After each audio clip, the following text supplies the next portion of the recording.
La fin de l'année 1958 a vu se dérouler le référendum du 28 septembre et les élections législatives de novembre, simultanément en métropole et en Algérie.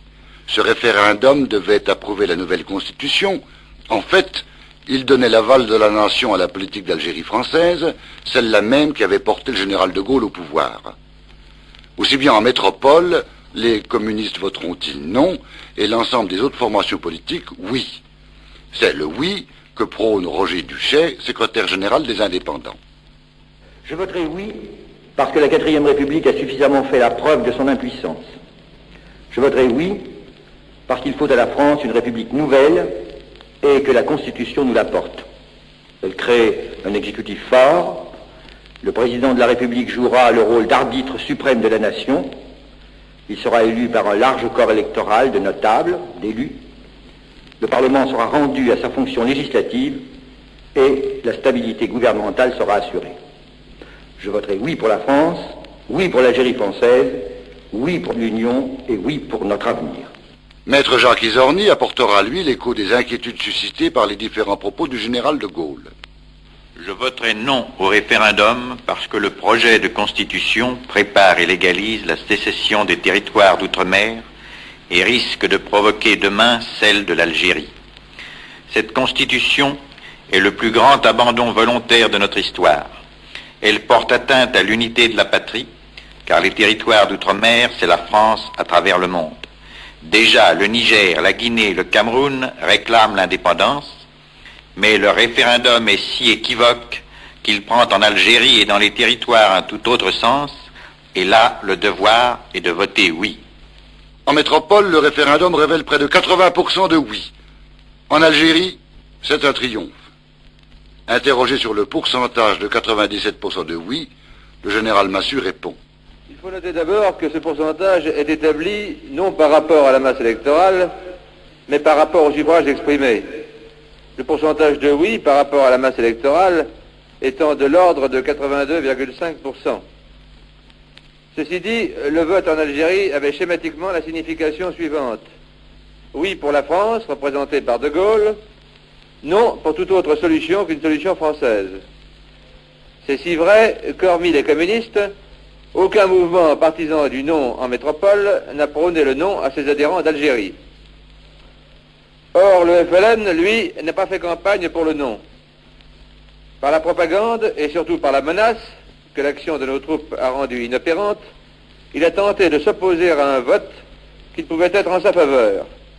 Il a prôné l'abstention parce qu'elle lui permettait d'exercer une contrainte physique et un contrôle qui était impensable dans le secret des isoloirs. Il espérait aussi, accessoirement, par ce procédé, voir s'ajouter à son actif la masse des non-inscrits et des négligents. L'explication des 97% de oui est alors simple. Tous ceux qui ont manifesté leur volonté de voter, qui ont passé outre aux menaces et qui se sont pressés au bureau de vote, étaient de toute évidence décidés à dire oui. Le 2 octobre, le général de Gaulle pose les assises du plan de Constantine, qui doit assurer la modernisation d'une Algérie transformée par la France. Puis, ce sont les élections législatives qui, à la fin de novembre, voient la victoire écrasante des partisans de l'Algérie française. L'année 1959 s'ouvre sur la rentrée du Parlement, devant laquelle Michel Debré se présente. Le chef du gouvernement, évoquant pour les uns la paix des soldats, pour les autres l'avenue en France avec sauf-conduit, a ouvert les seules perspectives possibles de cessation des hostilités. Son offre est toujours ouverte, et je dis, il n'en est aucune autre qui ait jamais été envisagée, aucune autre qui puisse être envisagée. Jean-Marie Le Pen exprime, lui, ses inquiétudes. Monsieur le Premier ministre, ça ne vous cache pas que vos prises de position sur le problème algérien me semblent baigner dans un nuage équivoque. Quand on superpose aux déclarations de Monsieur le Président de la République, les vôtres et celles du représentant de l'UNR, on aperçoit comme en filigrane je ne sais quelle volonté de poursuivre une politique algérienne qui en tout cas ne serait pas la mienne.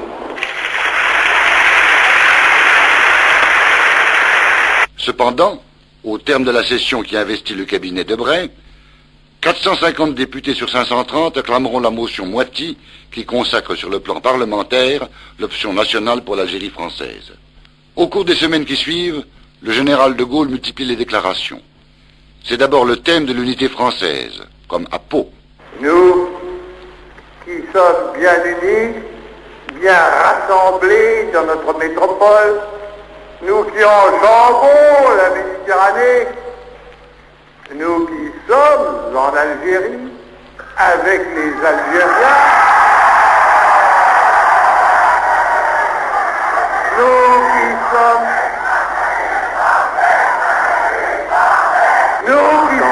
en Algérie, avec les Algériens de toutes les communautés, nous qui sommes avec la communauté africaine, dont vous savez qu'elle est née tout récemment, nous qui sommes dans l'Atlantique, dans le Pacifique, dans l'océan Indien, eh bien, nous sommes un grand pays qui ne doit rien à personne et qui n'a aucune raison de baisser la tête devant qui que ce soit.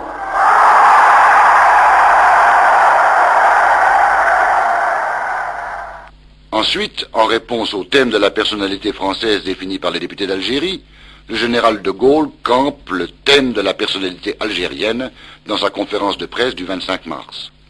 Je dis que la France a pris ses résolutions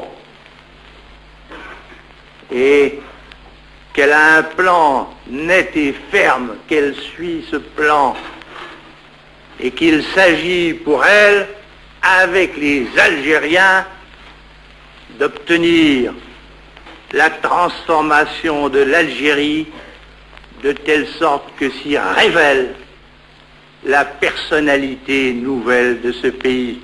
Cette transformation, je le répète, la France a commencé de l'accomplir avec les Algériens. Le mot intégration cristallise les divergences et suscite une véritable polémique.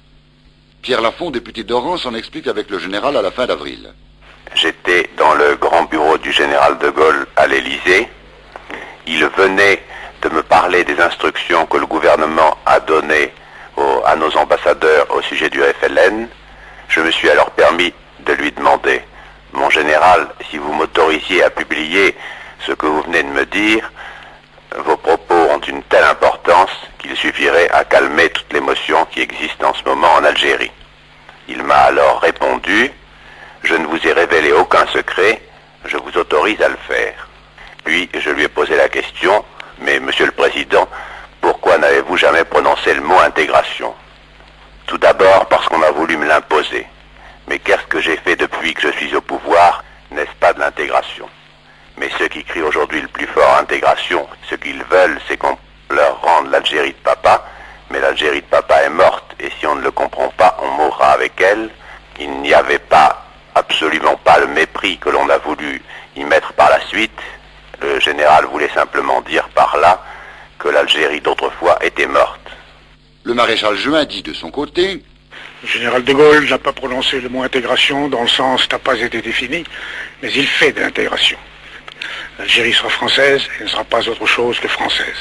Le général Schall l'a déclaré, il y a une solution militaire, la solution politique, c'est-à-dire l'achèvement de la pacification, en dépendra. L'anniversaire du 13 mai est célébré à Alger dans une ambiance lourde et ambiguë. Alain de Sérigny, directeur du quotidien L'Écho d'Alger, déclare alors: Mon général, il vous suffit de parler clairement, de parler sans tarder. Cependant, deux frères d'armes du 13 mai 1958 échangent sur les ondes leur point de vue désormais opposés. Pierre Lagaillarde: Je n'approuve pas la politique actuellement suivie par le gouvernement sur le plan strictement algérien. Le moins qu'on puisse dire, une position très équivoque.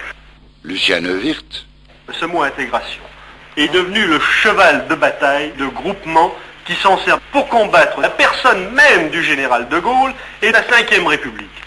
En ce qui concerne la paix des braves, je pense que Ferhat Abbas devrait venir à Alger rencontrer le chef militaire responsable, c'est-à-dire le général Schall. Monsieur Ferhat Abbas, qui est un chef de bande extérieur d'une organisation extérieure. Monsieur Ferhat Abbas, se trouvant à l'étranger, vient automatiquement au siège du pouvoir central qui est à Paris. C'est son rôle à lui de vouloir entamer des négociations politiques à Paris De la même façon que c'est le rôle et le devoir du général de Gaulle et du président du gouvernement français d'en rester à la paix des braves qui doit strictement régler les conditions de reddition ou d'un cessez-le-feu. La session parlementaire où se vote le budget de l'Algérie révèle les très modestes concessions que fait le gouvernement à la politique d'Algérie française dans des mesures qui apparaissent plus de forme que de fond. Rien qui manifeste clairement l'intention de garder définitivement l'Algérie à la France, et cela 1 an après le 13 mai. Le désarroi s'amplifie en Algérie. Durant l'été 1959, le général de Gaulle renouvelle sans cesse ses appels à la paix des braves. Déjà se profile la promesse qu'il fait aux Algériens d'avoir un jour à choisir eux-mêmes leur destin. À la fin du mois d'août, il reçoit le général Eisenhower, et c'est le 16 septembre l'amorce d'une nouvelle étape, celle de l'autodétermination.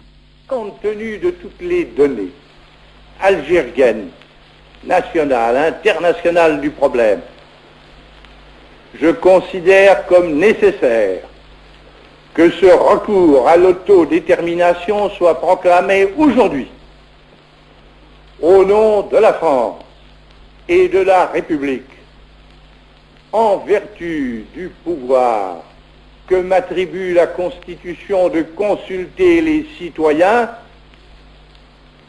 pourvu que Dieu me prête vie et que le peuple m'écoute, je m'engage à consulter les Algériens dans leurs 12 départements au sujet du destin qu'ils veulent adopter.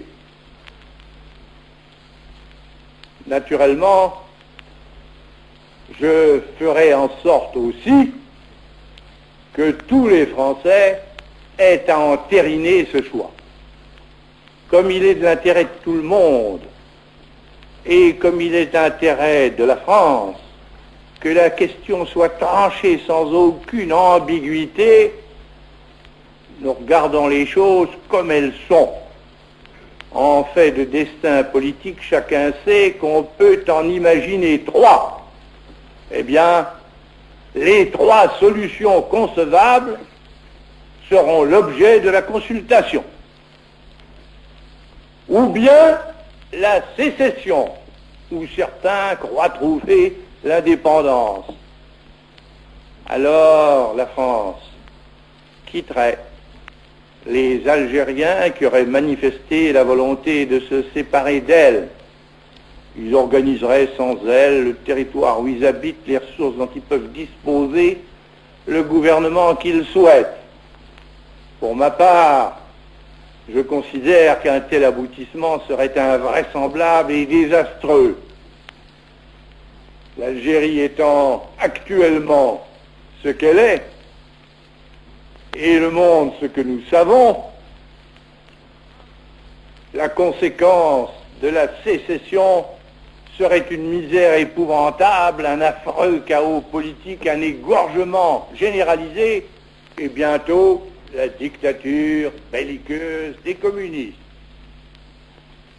Mais il faut que le démon soit exorcisé et qu'il le soit par les Algériens. Car si par un extraordinaire malheur il devait arriver que telle fût leur volonté, la France cesserait à coup sûr de consacrer tant de valeurs et tant de milliards à une cause sans espérance.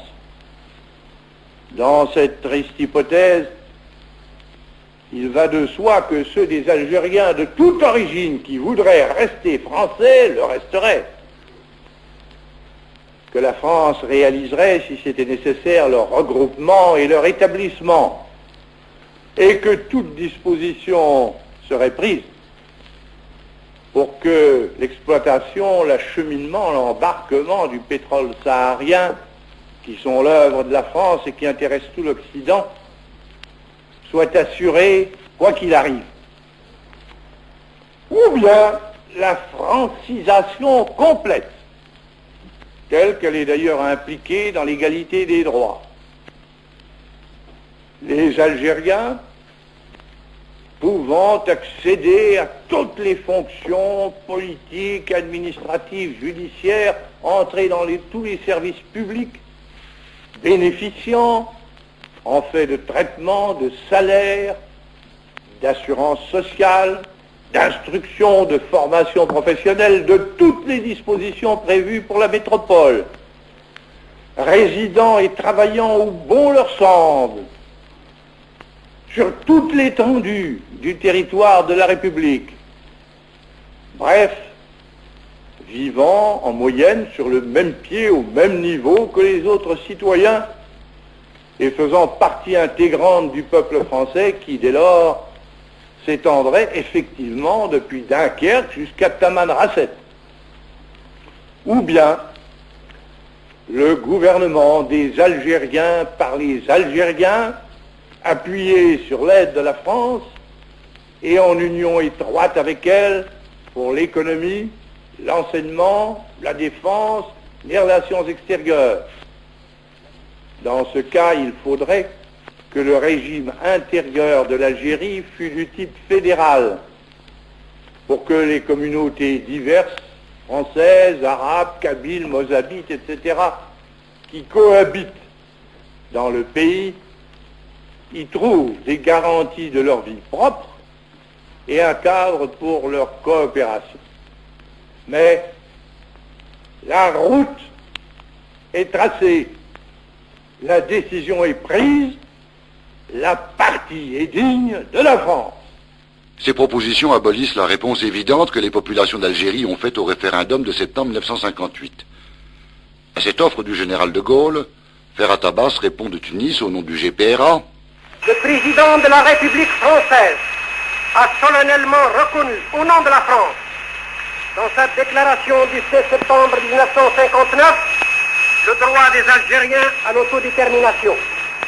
Le gouvernement provisoire de la République algérienne, reconnu à ce jour par de nombreux États, est le dépositaire et le garant des intérêts du peuple algérien jusqu'à celui-ci se soit librement prononcé. Il dirige et contrôle la résistance du peuple algérien et la lutte libératrice de l'armée de libération nationale.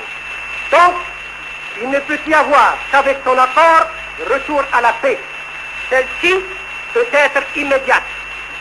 À cet effet, le gouvernement provisoire de la République algérienne est prêt à entrer en pourparlers avec le gouvernement français afin de discuter des conditions politiques et militaires du cessez-le-feu, des conditions et des garanties de l'application de l'autodétermination.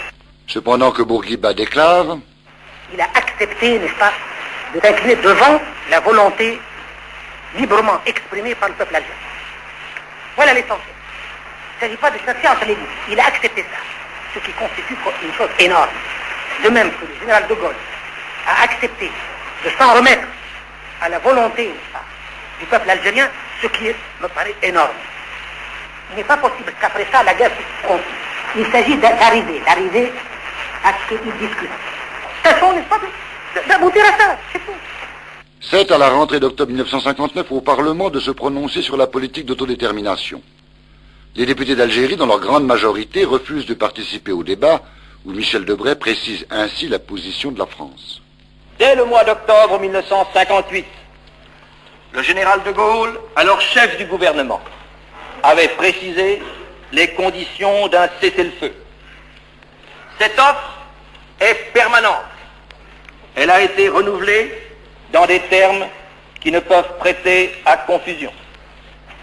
Conformément à cet engagement, les instructions nécessaires ont été données par le gouvernement de la République pour que puissent être discutées à tout moment et selon ce qui a été dit, des modalités d'un cessez-le-feu avec tout ce qu'il doit comporter pour un abandon réel de la violence. La garantie qui serait donnée à cette occasion aux représentants des combattants rebelles leur assurerait, en cas d'insuccès, l'entière possibilité du retour. À ce moment d'ailleurs, le gouvernement précisera les garanties que chacun obtiendra pour l'exercice futur de la liberté. Dans le temps où les partisans de la politique d'intégration se groupent en un rassemblement de l'Algérie française sous la présidence de Georges Bidault, le général de Gaulle, marquant un pas nouveau, donne le 10 novembre une conférence de presse. Je dis encore une fois que si les chefs de l'insurrection veulent discuter avec l'autorité, avec les autorités, des conditions de la fin des combats, ils peuvent le faire. Et si des représentants de l'organisation extérieure de la rébellion décident de venir en France pour en débattre, il ne tient qu'à eux de le faire, n'importe quand, soit en secret, soit publiquement, suivant ce qu'ils choisiront. Mais si cette procédure ne se produit pas, ou si elle diffère, eh bien, les forces de l'ordre continuent et continueront de pacifier directement le pays, comme elles le font, du reste avec un succès évident et grandissant. À ces propos, Boumengel répond de Tunis au nom du GPRA. Compte tenu de la conférence de presse du 10 novembre du président de la République française, le gouvernement provisoire de la République algérienne réaffirme qu'il ne saurait y avoir de cessez-le-feu sans accord sur les garanties d'une saine application du principe de l'autodétermination. Dans ces conditions, et soucieux de hâter la solution du problème algérien, le gouvernement provisoire de la République algérienne a pris la décision de confier à messieurs Aït Ahmed, Ben Bella, Bitat, Boudiaf, Khider, la mission d'entamer avec le gouvernement français des pourparlers afin de discuter des conditions et garanties de l'application de l'autodétermination. Puis le général de Gaulle réplique au cours d'un voyage en Alsace à Colmar. Nous avons dit à ceux-là qui combattent ce qu'il fallait faire s'ils voulaient la paix comme nous la voulons. Nous leur avons indiqué qu'il ne tient qu'à eux de prendre le chemin que nous les avons invités à prendre. Naturellement, je parle de ceux qui combattent, je ne parle pas de ceux qui sont hors de combat. Puis à Célestat. Nous avons invité ceux qui, de l'autre côté, nous combattent. Et nous persistons, nous continuons à leur dire venez. Et certainement, nous pourrons cesser le combat. Il n'est pas permis, pour des raisons d'ambition ou de prétention, de le prolonger un jour de trop.